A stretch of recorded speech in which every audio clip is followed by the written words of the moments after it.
بسم اللہ الرحمن الرحیم۔ السلام علیکم ورحمۃ اللہ۔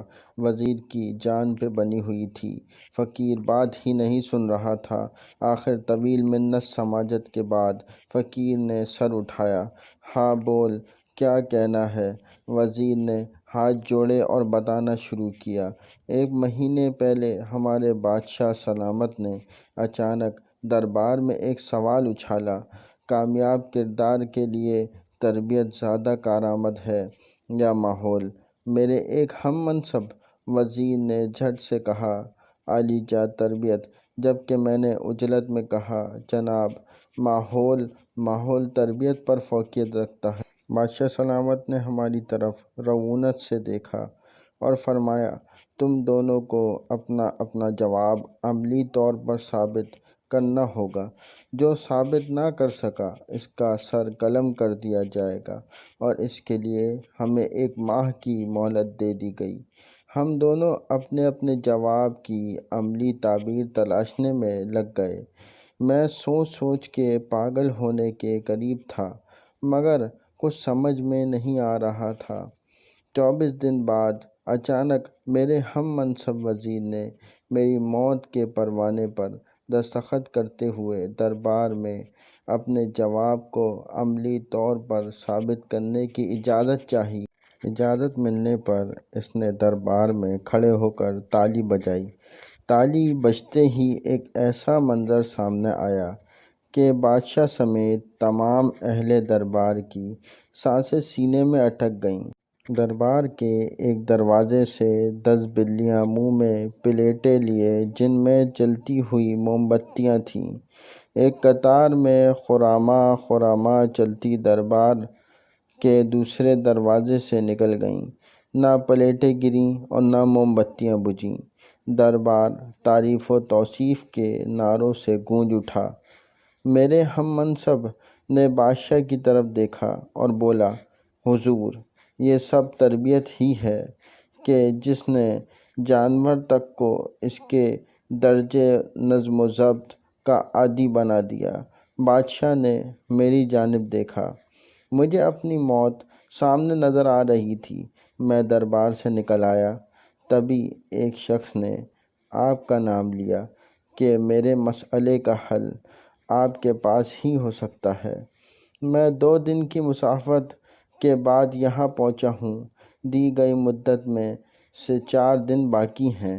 اب میرا فیصلہ آپ کے ہاتھ میں ہے۔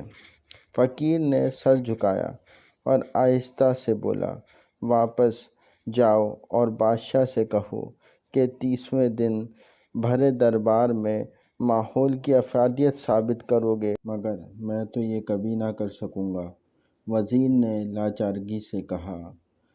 آخری دن میں خود دربار میں آؤں گا، فقیر نے سر جھکائے ہوئے کہا۔ وزیر مایوسی اور پریشانی کی حالت میں واپس دربار چلا گیا۔ مقررہ مدت کا آخری دن تھا۔ دربار کھچا کھچ بھرا ہوا تھا اور وزیر کا دل زور زور سے دھڑک رہا تھا۔ سب کی نظریں بار بار دروازے کی طرف تھیں کہ اچانک ایک مفلوق الحال سا شخص اپنا مختصر سامان کا تھیلا اٹھائے دربار میں داخل ہوا۔ بادشاہ کی طرف دیکھا اور بولا، وقت کم ہے، میں نے واپس جانا ہے۔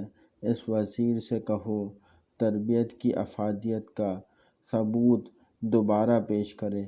تھوڑی دیر بعد ہی دوسرے وزیر نے تالی بجائی اور دوبارہ وہی منظر پلٹا۔ دربار کے دروازے سے 10 بلیاں اسی کیفیت میں چلتی ہوئی سامنے والے دروازے کی طرف بڑھنے لگیں۔ سارا مجمع سانس روکے یہ منظر دیکھ رہا تھا۔ وزیر نے امید بھری نگاہوں سے فقیر کی طرف دیکھا۔ جب بلیاں عین دروازے کے پاس پہنچیں تو فقیر آگے بڑھا اور ان کے درمیان جا کے اپنا تھیلا الٹ دیا۔ تھیلے میں سے موٹے تازے چوہے نکلے اور دربار میں ادھر ادھر بھاگنے لگے۔ بلیوں کی نظر جیسے ہی چوہوں پر پڑی، انہوں نے منہ کھول دیے۔ پلیٹیں اور موم بتیاں دربار میں بکھر گئیں۔ ہر طرف بھگدڑ مچ گئی۔ بلیاں چوہوں کے پیچھے لوگوں کے جھولیوں میں گھسنے لگیں۔ لوگ کرسیوں پر اچھلنے لگے۔ دربار کا سارا نظام درہم برہم ہو گیا۔ فقیر نے بادشاہ کی طرف دیکھا اور بولا، آپ کسی جنس کی جیسی بھی اچھی تربیت کر لیں، اگر اس کے ساتھ اسے اچھا ماحول فراہم نہیں کریں گے تو تربیت کہیں نہ کہیں اپنا اثر کھو دے گی۔ کامیاب کردار کے لیے تربیت کے ساتھ ساتھ بہتر ماحول بے حد ضروری ہے۔ اس سے پہلے کہ بادشاہ اسے روکتا، فقیر دربار کے دروازے سے نکل گیا تھا۔ ہمارے ہاں ساری ذمہ داری استاد کی تربیت پر دی جاتی ہے۔ گھروں کا کیا ماحول ہے، اس طرف کوئی توجہ نہیں دی جاتی۔